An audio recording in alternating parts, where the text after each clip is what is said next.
তুই কি করছিস এখানে? এ বাবা, দোলন ফুল তোকে বাড়িতে বলেছিলাম যে পুজো দেওয়ার জন্য ফুল নেই, তুই ফুল তোল। তাই বলে এখানে ফুলগুলো মুখে দিচ্ছিস কেন? আবার পুজো দেবো কি করে? কি আছে এর মধ্যে? মিষ্টি? Tasty tasty? তাই দেখি তো আমি একটা খেয়ে, সত্যি নাকি।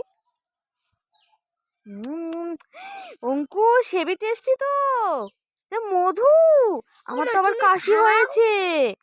বেশি করে তুলি, তাহলে মধু খেলে তোমার কাশি চলে যাবে। হ্যাঁ হ্যাঁ হ্যাঁ, কিন্তু আগে ঠাকুরের জন্য তুলতে হবে, ঠিক আছে? এগুলো মুখে দেবে না কিন্তু। এখন ফুল নেই বলে এই ফুলগুলো দিয়ে পুজো দেব। বাহ, অঙ্কুশ কত কাজ জানে। এই ডালটা থেকে নাও। এই দেখো কত ফুল, কত ফুল, কত ফুল। বলো তো এই ফুলটার কি নাম? দোলন। দোলন ফুল। এই ফুলটা দোলের সময় ফোটে বলে এই ফুলটার নাম দোলন ফুল, বুঝেছো?